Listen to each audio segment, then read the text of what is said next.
ଆଜିକାର ଦୁନିଆରେ ପ୍ରତ୍ୟେକ ମଣିଷର ମୁହଁରେ ଦୁନିଆ ପ୍ରକାର ଜିନିଷ ବାହାରିବା, ଯଥା ବ୍ରଣ, ବଥ, ଆଉ ଗାଲର ଫୁଟଫୁଟିକା ହେଇଯିବା, ଗାଲ ଖଣ୍ଡିଆ ଖାବରା ଭଳି ଦେଖାହେବା।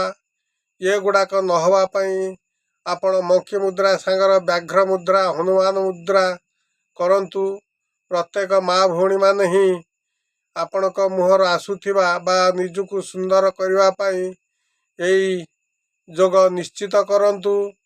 ଏହି ଯୋଗ କଲେ ଆପଣଙ୍କ ମୁହଁରେ ଥିବା ସମସ୍ତ ପ୍ରକାର ଦାଗ ଲିଭିଯିବ। ଧୀରେ ଧୀରେ ଲିଭିବ, ସମୟ ଲାଗିବ। ରୀତିମତ ଆପଣ କରନ୍ତୁ। ବ୍ୟାଘ୍ର ମୁଦ୍ରା କତରୁ ଆରମ୍ଭ କରି ହନୁମାନ ମୁଦ୍ରା ଇଏ କରିବେ। ଆଉ ମଙ୍କି ମୁଦ୍ରା ମଧ୍ୟ ତା ସାଙ୍ଗର କରିବାକୁ ପଡ଼ିବ। ମଙ୍କି ମୁଦ୍ରା କଲେ ଆପଣଙ୍କର ମୁହଁର ସମସ୍ତ ଶିରା ପ୍ରଶିରା ଗୁଡ଼ାକ ସମ୍ପ୍ରସାରଣ ହେଇଯାଏ, ଯାହାଦ୍ୱାରା କି ଯେଉଁଠି ଯେଉଁ ଅଶୁଭ ଜିନିଷ ଅଛି ସେ ଦୂର ହେଇଯାଏ। ଦେଖନ୍ତୁ, ମଙ୍କି ମୁଦ୍ରା 21 ଥର ଲେଖା କରିବେ। ଆଉ ଦୁଇଟା ଯାକ ମଙ୍କି ମୁଦ୍ରା ଅଛି, ଦୁଇଟା ଯାକ କରନ୍ତୁ। ତାପରେ ବ୍ୟାଘ୍ର ମୁଦ୍ରା କରିବେ, ହନୁମାନ ମୁଦ୍ରା କରନ୍ତୁ। ଏଇ ଚାରିଟା କଲେ ଆପଣଙ୍କର ମୁହଁର କୌଣସି ସମସ୍ୟା ରହିବ ନାହିଁ।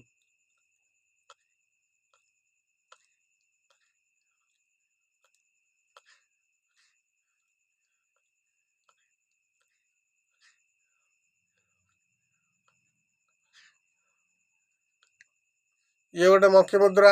ତାପରେ ପାତି ମାଙ୍କଡ଼ ଭଳିଆ ଗୋଟେ ମଙ୍କି ମୁଦ୍ରା।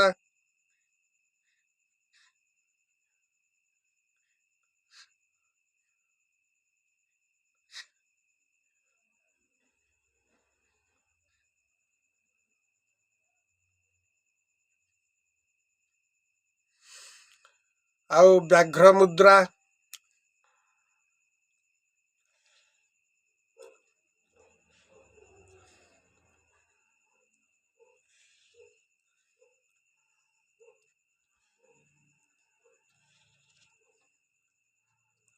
ନଥର କଲେ।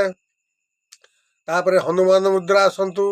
ଯେତିକି ସମ୍ଭବ ସମୟ ପବନ ଆପଣ ପାଟିରେ ରଖିବେ, ତାପରେ ବାହାର କରିବେ 9 ଥର।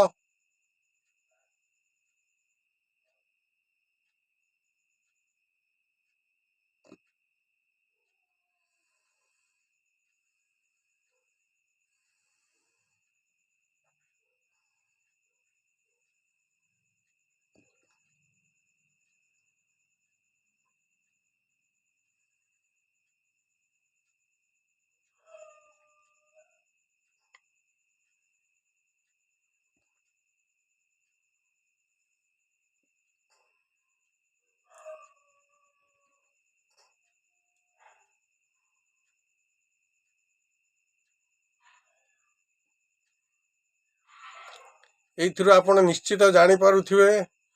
ବର୍ତ୍ତମାନ ବି ଦେଖିଲା ବେଳେ କରନ୍ତୁ। ଆପଣ ନିଶ୍ଚିତ ଜାଣିପାରିବେ ଯେ କି ଏହା କରିବା ଦ୍ୱାରା ମୁହଁର ଥିବା ବ୍ରଣ, ଯେକୌଣସି ପ୍ରକାର ଦାଗ ସବୁ ଦୂର ହେଇଯିବ। ମୁଖର ସୌନ୍ଦର୍ଯ୍ୟ ସବୁଦିନ ପାଇଁ ରହିବ। ଗାଲ ଲୋଚା କୋଚା ହେବ ନାହିଁ। ଆଉ ସବୁବେଳେ ଆପଣ ଖୁବ୍ ଖୁସିରେ ରହିବେ। ରହିଲି। ଜୟ ଜୀ ପିତାମାତା କି ଜୟ।